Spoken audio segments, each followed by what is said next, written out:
morning. How's everybody doing this morning? Fantastic. Awesome. All right, well, fantastic. How about you out there? What did you say when I asked how you were doing this morning? We've had probably a once in a decade rain last night, so I looked out this morning and thought I saw the ark floating on by. Realized it was just all the trees we kind of cut down in the neighborhood, and all the logs were just starting to float on by. So, it's having an awesome time this morning. It doesn't matter what your week's been like or even your morning's been like. We have a chance to worship our God right now.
wasn't holding you up, so there's nothing I can do to let you down.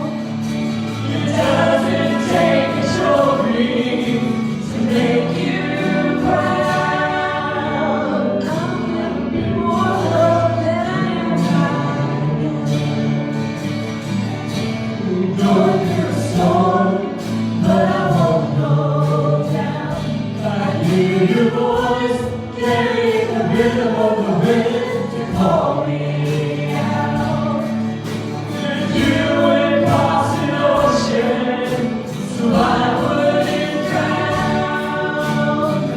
You'll never get closer than you are right now. You are Jireh. You are enough. Jireh. You are enough. I will be content in every circumstance. You are Jireh. You are enough. You are Jireh. You are enough. Jireh. You are enough. I will be content in every circumstance. You are Jireh. You are enough. Forever enough. Always enough. You're more than enough. Forever enough. Always enough. Lord, you're more than enough. Forever enough. Always enough. Lord, you're more than enough. Forever enough. Always enough. You're more than enough. I don't want to live how I feel right now. On the mountain top, I can see so clear what it's all about. So stare at my side when the sun goes down. I won't forget how I feel right now. You are Jireh. You are enough. Jireh. You are enough.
wonderful message coming from my dad from Middleton. One of our beloved church members, Tammy, has a special song for us today that she is going to share with all of you on live stream and plus us here in the church. So Tammy, for coming on, we are so excited to welcome her. So everybody, let's give her a round of applause.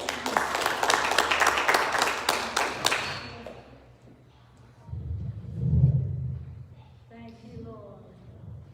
Well, what a pleasure to be in the house of the Lord today. Amen. This was not the song I originally thought I was going to do. My mind had something picked out. But when I started practicing during the week, it just didn't come together, which was odd because it was on some lots of times. But it was God's way of putting up a roadblock and said, no, this is not the one for this week. I had something else in mind. So I started thumbing through the tracks, and God brought this one to mind. I didn't know we were going to be in the middle of a deluge. But we've had a lot of surprises this last year and a half. I don't think there is a single person here in the congregation or listening on live stream who would say that they've had some losses this year. It has been a year that has really required us to dig in and grab onto God in ways that we probably haven't done in a long time. So I hope this song blesses you. The anchor holds.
Okay, on camera you can't see, there's a bunch of tears in this place right now. So.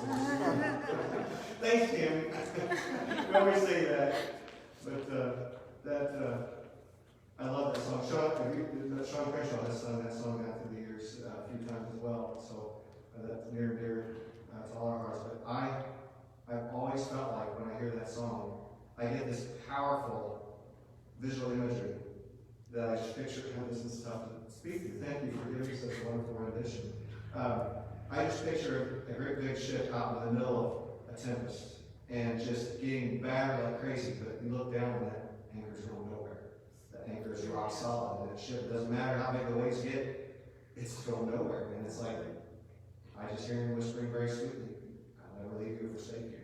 And so I know it's been a difficult year, 2 years, whatever you want to call it, the last time we've been going through, and the world seems to be a crazy place. And I don't know, the best advice I can give you this morning is quit watching social media, because you do, and then you got to deal with that and the impact of that. But in spite of all of it, has anybody done this? I think Terry's giving us a segue. I don't know how Richard calls them pre-sermons or something. I don't need to lay a point, but can everybody tell when the line in that song about these eyes have seen such beauty, like in the midst of the difficulty we've been in, can anyone deny that we're blessed? If you think through the times we've been through and the difficulty and the storms we've been weathering, can anyone deny those moments where it's just, we're blessed? And it finally comes and dawns on you, like, I'm here, I'm breathing, I'm above ground, I'm doing something, I have people and family, and I mean, I don't know. Is that enough right there? I can just all good. We can say that sermon done for the day. That was wonderful. Thank you for bringing that. That was very sweet. Well, and maybe this message kind of goes along with this, because this is God gave me this one several weeks ago, because we've had several young speakers, and then Mark Shell coming in between, and so I had this message prepared like a month ago, or whenever after our last win, and that's when God kind of gave it to me, and yet here we are. I'm finally kind of bringing it to culmination, and maybe it goes right along with this. So you decide, but I want to talk this morning about entering God's rest, and bear with me. Give me 1 second to give you something cute. I like cute, so is that okay? A Sunday school girl asked a Sunday school teacher asked her children as they were on the way to the church service, and children, why is it necessary to be quiet in church? And one very bright young girl says, because people are sleepy.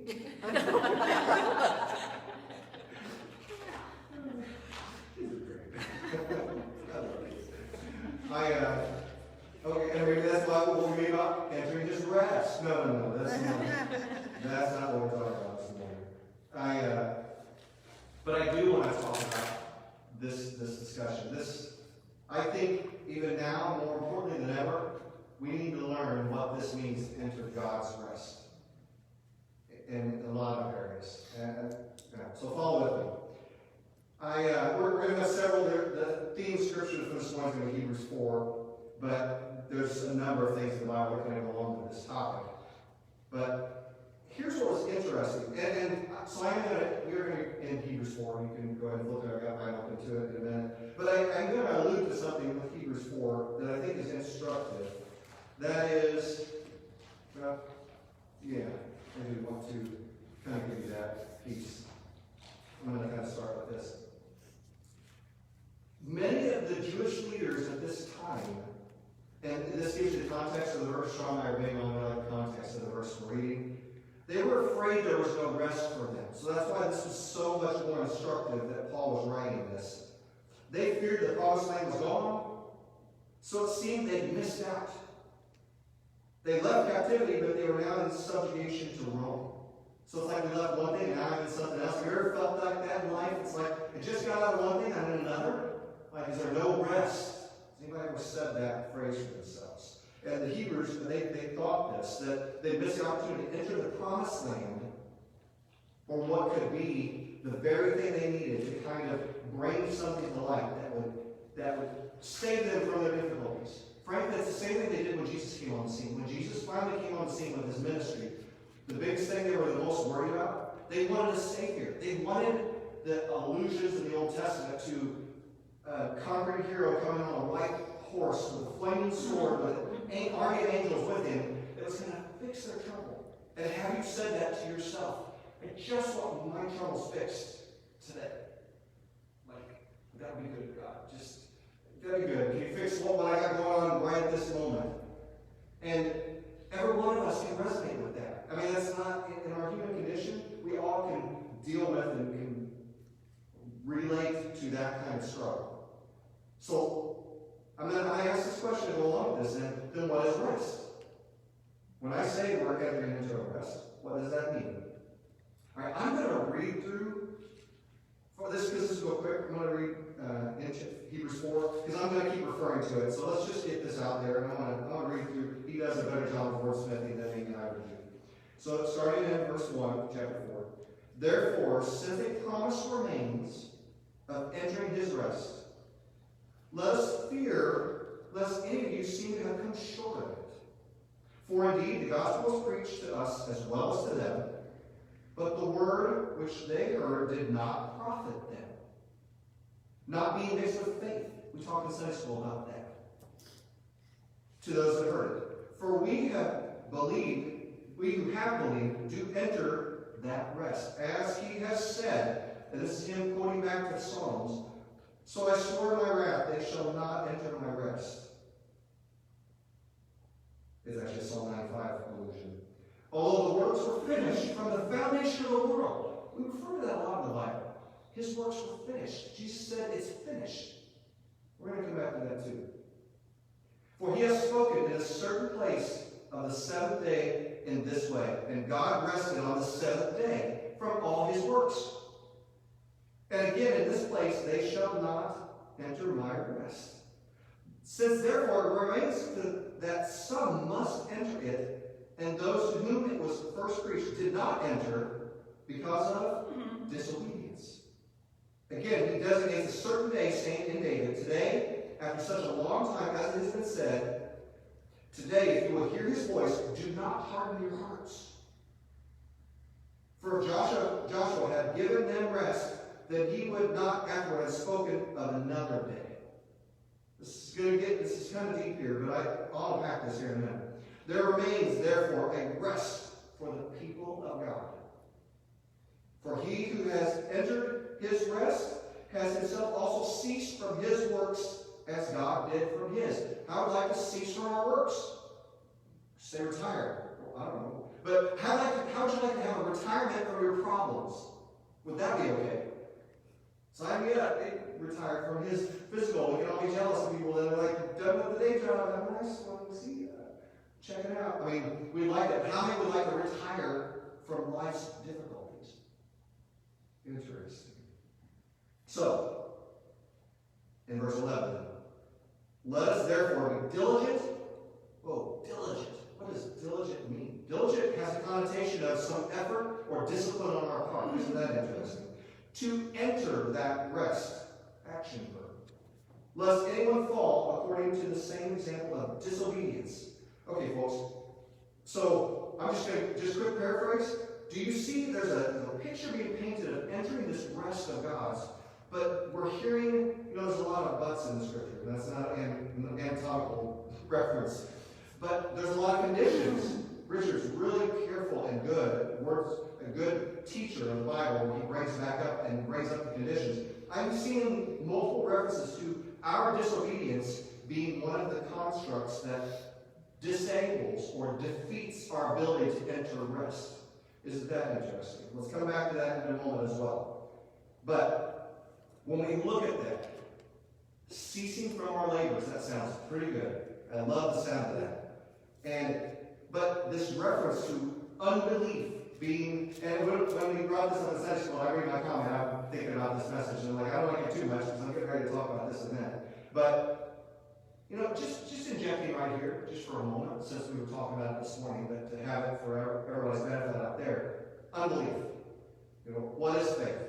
Faith is substance of things hoped for, evidence of things not seen. So, and I like when Paul would write, if you can't believe for it, if you can see it, then why you can't hope for it? You can see it. You don't need to have faith to have belief in it. It's there in front of you. I can't say have faith to say, boy, I wish I had a pulpit to put my Bible on. I don't have to have faith. It's standing right here. But before this church sanctuary was built, we had to have faith to see it in our mind's eye and say, could you picture a sanctuary here? What it would take to build it? What would it take to finance it? Everything about it? It doesn't exist. We had to see it in our mind's eye and have faith to see that come to fruition. Now, when it comes to things in our life, whether that's physical hardships, financial hardships, spiritual hardships, it's the same for you. Whatever our troubles that are causing us to not be in rest, it's those things that are what steal from us. We've got to understand what's the root of them and what does it take to be in that position. Holly will make this comment to me. You know, it's Saturday yesterday, I'm running around, and she came in, she's already done. I was like, did you finish your project? She's like, yeah, I finished a while ago. I was still out working. And she'll make this comment to me. She's like, Sean, you have trouble relaxing. And I'm like, yeah. I can't. And I think I just look at stuff and I'm like, oh, there's stuff to do, I want to get it done. And I think it was nice yesterday, so it's like, I feel unsettled to sit down on the couch and be like, is anybody else do this? Like, what am I missing? Did I forget something? I got something else I gotta get done. Let me go. And I'm never a procrastinator. I'm like, I want it done. It actually bugs me, and that's my OCD will kick in. I'm like, I want it done.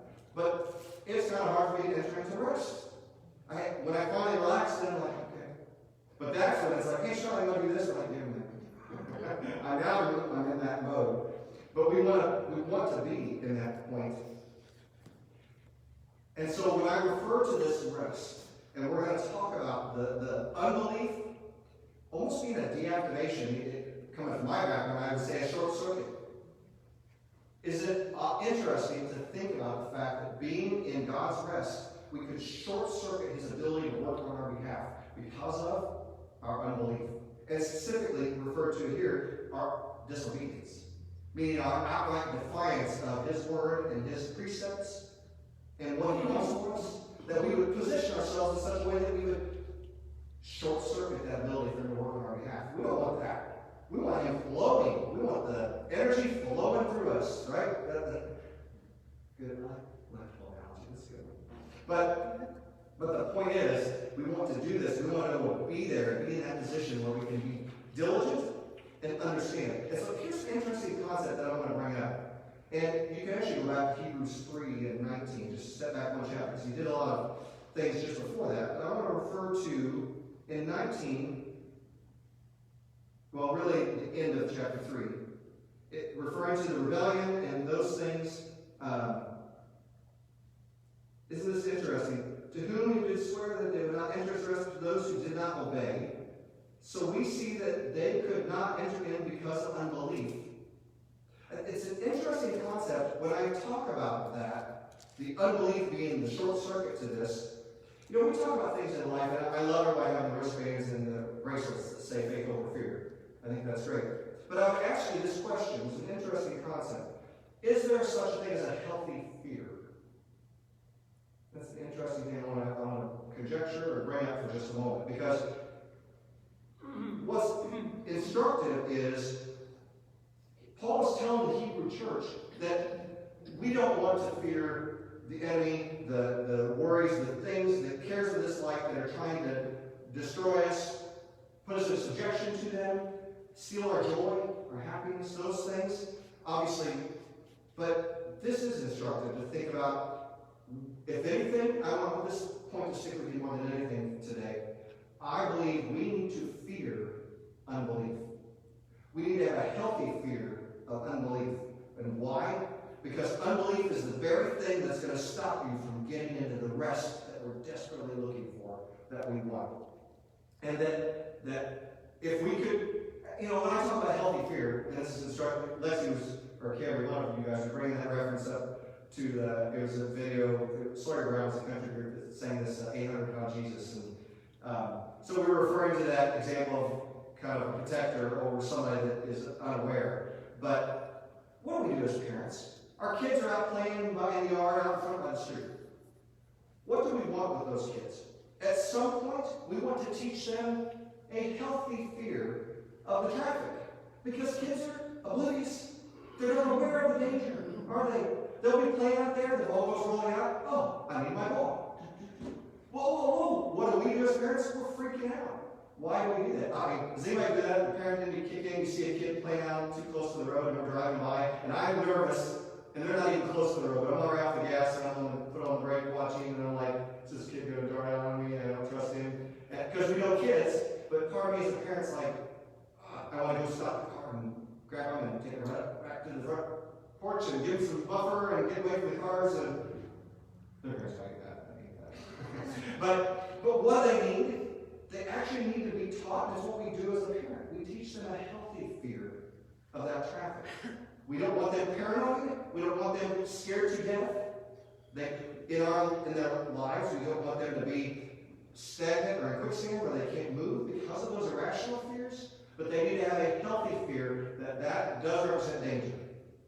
We got two cats right now, and these dumb things need to learn some fear of me rolling down with the truck or the golf cart because I'm going down to feed our animals, and they think rubbing up against the tire of the car is just like giving me attention. I'm like, no.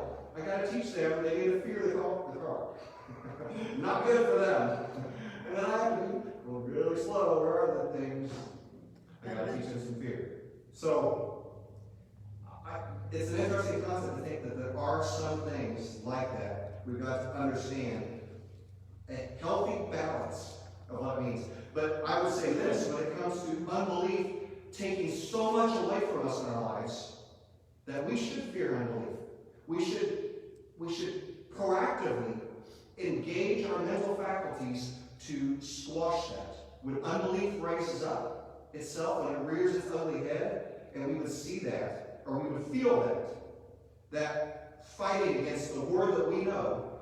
Chris, you said it this morning, and I so resonated with that. You were talking about during some of your hardships and trials, and I felt the same way. I've shared this story before that going through a difficult time, I changed my whole social media feed on one of my apps, made it all inspirational, and I put that in my head every single night before bed. To the point Holly's like, don't you get sick of reading before bed? And I'm like, nope, because it's not that I'm really reading. I just wanted to go put my head down on the pillow, closing all the clutter out that I was frustrated with or fighting. I wanted something positive to take its place. And I felt like I needed to proactively do it. I needed to make room for God to work in my behalf. Because on my own, is everybody know what I'm talking about? When you're not entering rest, here come all of the thoughts. Here come all different directions. And when Paul refers to casting down the thoughts and imaginations that would exalt themselves against the knowledge of God, that becomes more real when you see it in that light, that there becomes a proactive effort that we make as a Christian that says, here come the thoughts. I am going to proactively, meaning before they get too far, before they really take me and I'm stuck and I can't function very well. Active means I'm taking a stance. Proactive means I'm not letting it get too far. I'm going to nip this in the bud, so to speak, we would refer to it, before it becomes something that would steal from me. So, that's an interesting concept too. We talk about, the Bible has references to the little foxes spoiling the vine. It's the enemy, it's the enemy of our soul. Whatever it is that's fighting us, that wants to steal from us. In the natural, somebody walks up and wants to take your wallet. You're not getting my wallet. What do you think? Because it's active, it's in my face, and it's something that I'm dealing with you. But is it interesting that we tend to let the enemy steal from us with the sanity in our mind? We allow it. It's almost like he comes up trying to rob us, and we just keep handing over. And we don't ever go get the authorities and try to arrest that guy and make him stop. Thank you, Lord. I didn't think about that being an analogy. What do we need to arrest it with? Everybody see that? We need an arresting officer. Officer. We need somebody to arresting those thoughts that would exalt themselves against the knowledge of God is how is what I mean by taking them captive.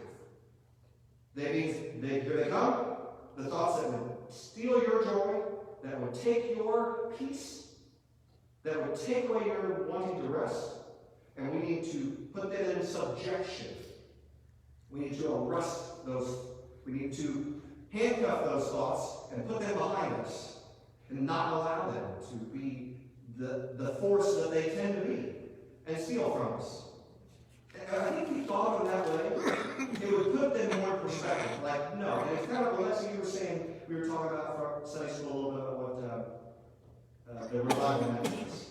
And I liked your point that it was a great concept that Mark brought up about how we approach our problems. Do we view our problem as, no, you don't? Kind of like David did with Goliath, wait, Goliath, I don't care how big you are, you're not covenant. How dare you defy our God, my God? How dare you defy my God? I think we need to get a little bit of a jealousy. Is that the word I want to use?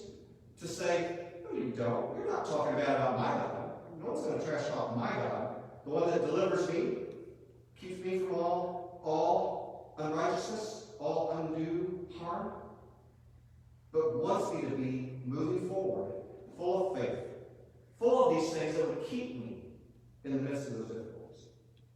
So here is the thing. Okay, and this is kind of one of the things I guess you could ponder. You want to refer to as you're going to talk about this. Ponder this fear for just a moment.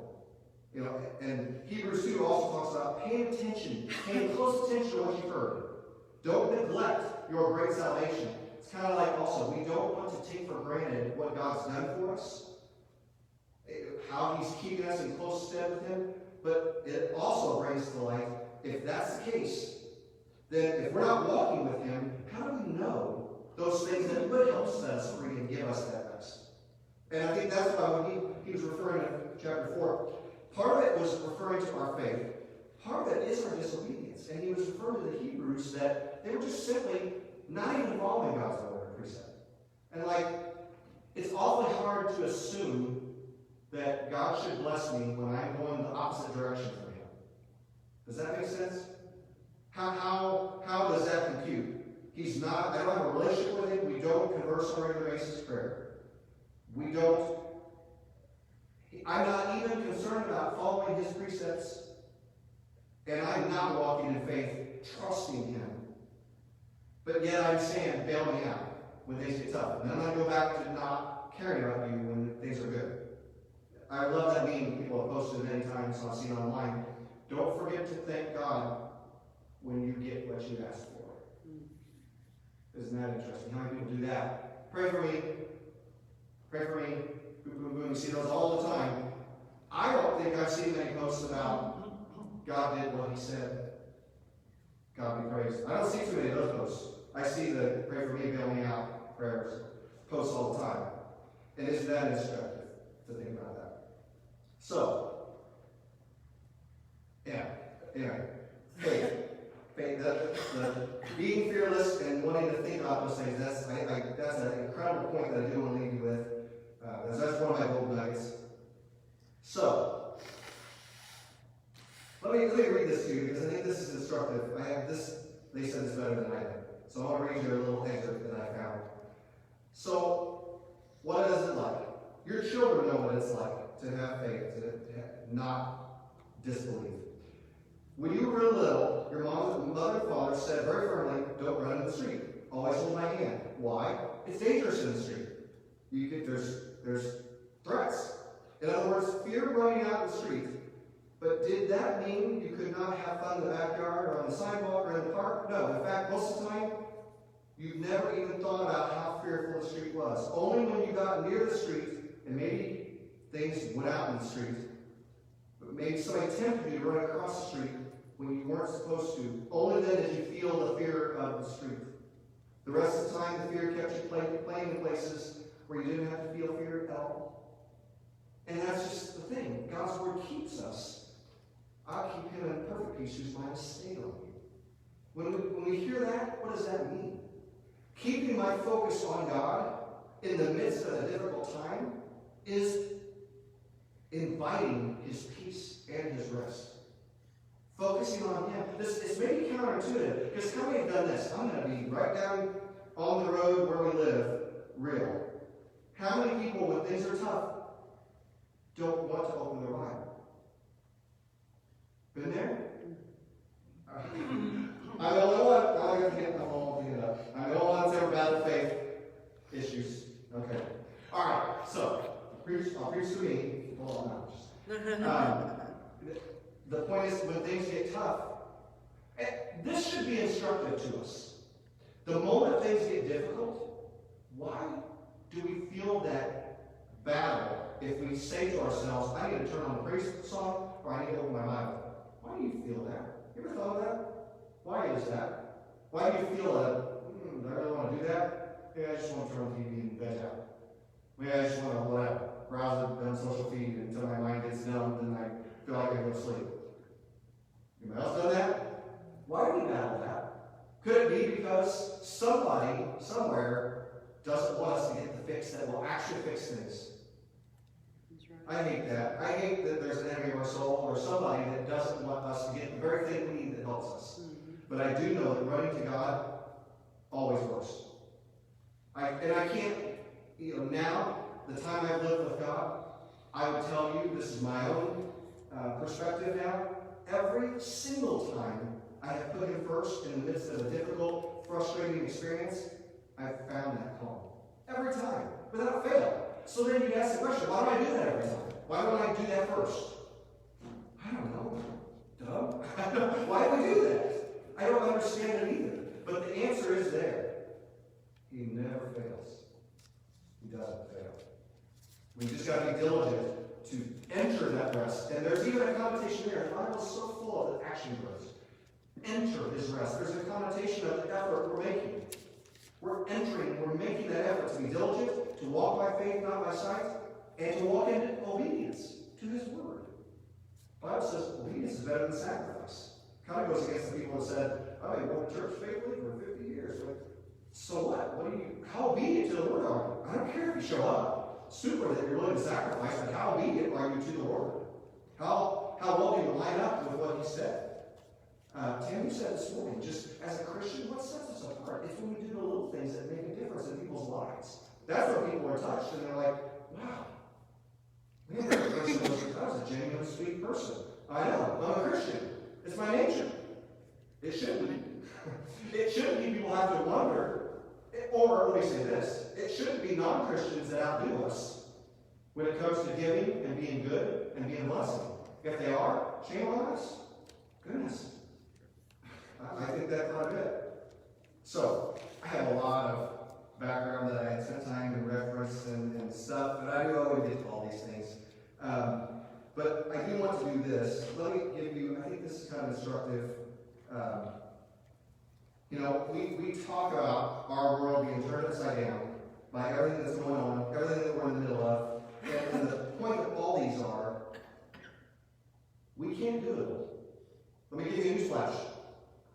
You only have 365 days in a year, and you only have 24 hours a day, 7 days a week. You only have so much time allotted to you. And even our best efforts, we're not going to get it all done. As great as we think we are, within our own power. 24/7 is not enough to do everything we need to do.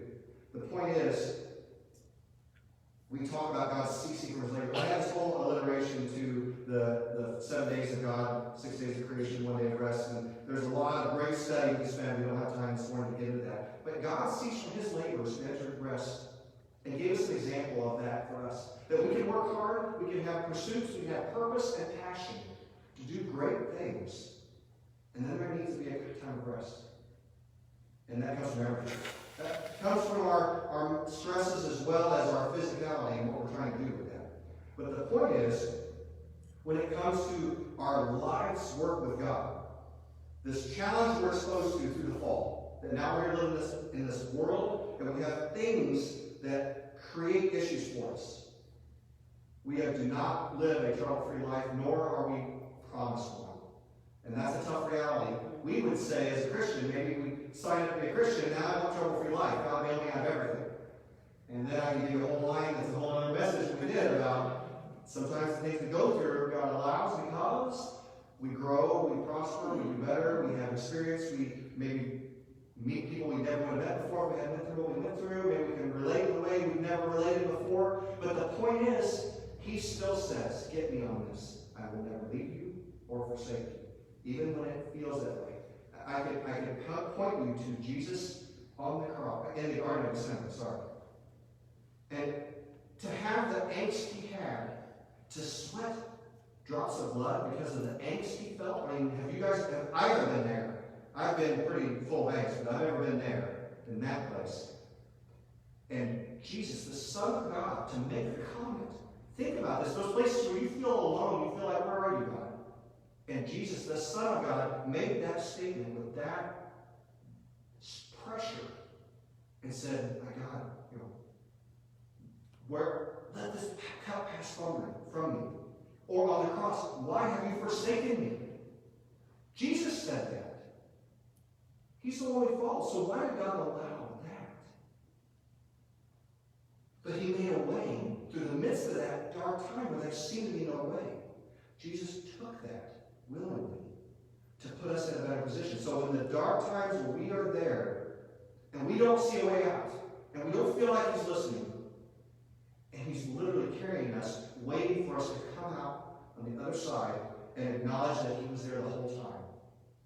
And that's tough, folks, and I'm giving this to you from my own reference. This isn't just I'm trying to bring you something out of the Word. I know this. I felt this myself. God allows us growing pains, whether we like it or not. Like, do you let kids go through stuff? I know we do sometimes. Like, okay, that thing, they need to learn that lesson. I can tell them no. They need to learn that. That's going to hurt a little, but I'll let them because I'm watching them, bounding it. You ever do that for your kids? Like, they need to learn that on their own.